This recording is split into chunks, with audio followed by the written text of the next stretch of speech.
ಎಲ್ಲ ಚೆನ್ನಾಗಿದ್ದೀರಾ? ನಿಜವಾಗ್ಲೂ ಲೈಫಲ್ಲಿ ಫಸ್ಟ್ ಟೈಮ್ ಭಯ ಬರ್ತಿತ್ತು.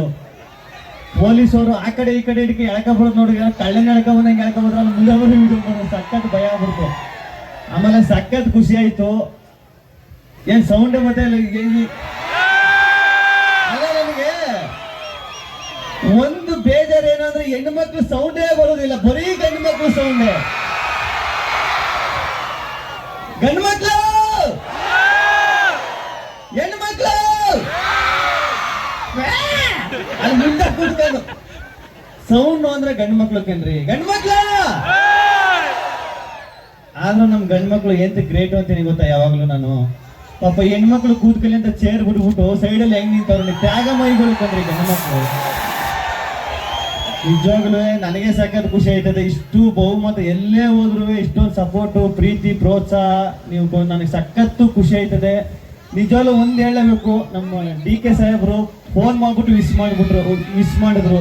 ಒಂದು ಕಲೆಗೆ ಎಷ್ಟು ಪ್ರೋತ್ಸಾಹ ಕೊಡ್ತಾರೆ ಅಂತ ನಾವು ಅವಾಗ ಗೊತ್ತಾಯ್ತು. ನಮ್ಮ DK ಸರ್ ನೋಡ್ಬಿಟ್ಟು ಸಖತ್ ಖುಷಿ ಆಯ್ತು. ಥ್ಯಾಂಕ್ ಯು ಸರ್, ನೀವು ವಿಶ್ ಮಾಡಿದ್ಕೆ. ಆಮೇಲೆ ನಮ್ಮ ಸುರೇಶ್ ಸರ್ ಅಷ್ಟೇ ಹೇಳ್ಬಿಟ್ಟು ನಾನು ಓಟ್ ಹಾಕ್ತಿದೆ ಅಂತ ಹೇಳಿದ್ರು, ಸಖತ್ ಖುಷಿ ಆಯ್ತು ಸರ್. ನಿಜವಾಗ್ಲೂ ನನಗೆ ಅವರು ಫೋನ್ ಮಾಡಾಗ ಅವ್ರ ವಾಯ್ಸ್ ಕೇಳ್ದಿಡ್ಕೆ ಭಯ ಆಗ್ಬಿಡ್ತು, ಏನೋ ಗಿಲ್ದಿ ಅಂತ ಭಯ ಆಗ್ಬಿಡ್ತು. ನನಗೆ ಸಖತ್ ಖುಷಿ ಆಯ್ತು.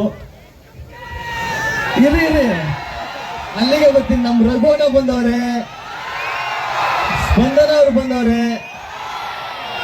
ಕಾವು ಏನ್ ರಘುವಣ್ಣ ಬಾಳ ಇಲ್ಲಿ. ನಿಜವಾಗ್ಲೂ ರಘುವಣ್ಣ ನನಗೆ ಸಿಕ್ಕಾಬಟ್ಟೆ ಭಯ ಇತ್ತು. ಈಗಲೂ ಒಂದು ಸಾಯಿಸ್ಬಿಡತ್ತಾಗೆ ಮಾತಾಡ್ತೀನಿ ನಿನ್ನ ಹತ್ತಿರ. ರಘುವಣ್ಣ ಹೇಳಪ್ಪ ಆಗಿದ್ದಿ, ನಾನು ಫೋನ್ ಮಾಡಿಲ್ಲ, ನೀನ್ ಹೇಳಪ್ಪ ಅನ್ನೋಕೆ. ಹುಷಾರಾಗಿದ್ದೀಯಾ? ಇಲ್ಲ, ಇನ್ನ ನಮ್ಮ ಮನೆಗ್ ಬಂದಿಲ್ಲ. ಊಟ ಕರಿತಾನೆ ಇದೀನಿ, ಬಾರ ಒಂದ್ ಮಟನ್ ಊಟ ಹಾಕ್ಸ್ತೀನಿ ಅಂತ. ಇಲ್ಲ ಇನ್ನ ಬಂದಿಲ್ಲ ಅವನು. ಯಾಕೆ ಹೇಳ್ರಿ, ನಾನು ಇವ್ರ ಮನೆಗೆ ಊಟಕ್ಕೆ ಬರೋ ಊರು ತಿಂಡಿ ಊಟ ಹಾಕ್ಸ್ಬಿಡ್ತಾರೆ. ಆಮೇಲೆ ಅಷ್ಟೊಂದು ಪಾಪ ಐತೆ ನನ್ನ ಮೇಲೆ. ಬರಲ್ಲ ಅಣ್ಣ, ಸತ್ಯವಲ್ಲೂ ಬರಲ್ಲ. ಬೇಜಾನ್ ಹಿಂಸೆ ಕೊಟ್ಟವನೆ ಮನೇಲಿ ಮಾತ್ರ. ಪ್ಲಾನ್ ಇಟ್ಕೊಂಡಿದೀನಿ, ಇವತ್ತು ಕರಿತಾ ಇದೀನಿ. ನಾನು ತೋರ್ಸೋಣ ಹಿಂಸೆ ಅಂತಾರೆ ಕಣ್ರಿ. ಫ್ರೆಂಡ್ಶಿಪ್ ಬೆಲೆ ಇಲ್ವೇನ್ರಿ? ಹೆಂಗಿದೆ? ತುಂಬಾ ಬೆಲೆ ಇದೆ. ನಮ್ ತಮ್ಮನ್ ತರ ಇವನು. ನಮ್ ತಂಗಿ ಮಿಸ್ಸಿಂಗ್ ಇದಾರೆ, ಮಂಗಳೂರಲ್ಲಿದ್ದಾರೆ ಇವತ್ತು. ಸರಿ ಆಯ್ತು, ಸಖತ್ ಖುಷಿ ಆಯ್ತು. ನೀವು ಹೋಗಿ ಕೂತ್ಕೋಣ. ಈಗ ನೋಡ್ರೆ ಭಯ ಆಯ್ತದ ನನಗೆ. ನಾನು ಎಲ್ಲ ಹೋದ್ರು ಒಂದು ಡೈಲಾಗ್ ಹೇಳ್ತಾ ಇರ್ತೀನಿ ನಮ್ ಗಂಡು ಮಕ್ಳ ಬಗ್ಗೆ. ಹೆಣ್ಮಕ್ಳು ಯಾರು ಬೇಜಾರು ಮಾಡ್ಕೋಬೇಡ್ರಿ, ಗಂಡು ಮಕ್ಳ ಬಗ್ಗೆ ಒಂದು ಡೈಲಾಗ್ ಹೇಳ್ತಾ ಇರ್ತೀನಿ ಯಾವಾಗಲೂ. ಗಂಡು ಮಕ್ಳು ಹುಟ್ಟಬೇಕಾದ್ರೆ ಕಮಿಟ್ಮೆಂಟ್ ನಮ್ಮ ಊಟನ ಹೆಗಲ ಮೇಲೆ ಹುಟ್ಟಿರೋದು.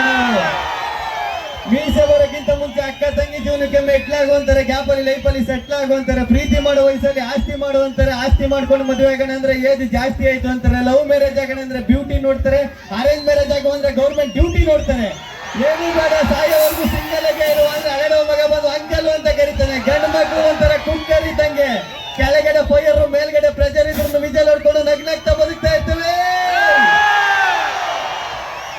ನಾನ್ ನಿಜವಾಗ್ಲೂ ಸುಮ್ಮನೆ ಒಂದು ಫ್ಲೋಲ್ ಹೇಳ್ಬಿಟ್ಟಿದ್ದೆ ಒಂದು ಸಾಂಗು. ದೊಡ್ಡವ ಆಸೆ ಕೊಡು, ಚಿಕ್ಕವ ಚಟ್ನಿ ಕೊಡು, ನಮ್ಮಪ್ಪ ರಾಜ ಕೊತ್ಮುರಿ ಬೀಜ ಸಾರ್ಗಾಕೋ ಸೊಪ್ಪು, ನೀವಿಬ್ರು ಮಾಡಿದ ತಪ್ಪು. ಆ ಸಖತ್ ವೈರಲ್ ಆಗಿತ್ತು, ನಂಗೆ ಸಖತ್ ಖುಷಿ ಆಯ್ತು. ಏನ್ ಕಾವು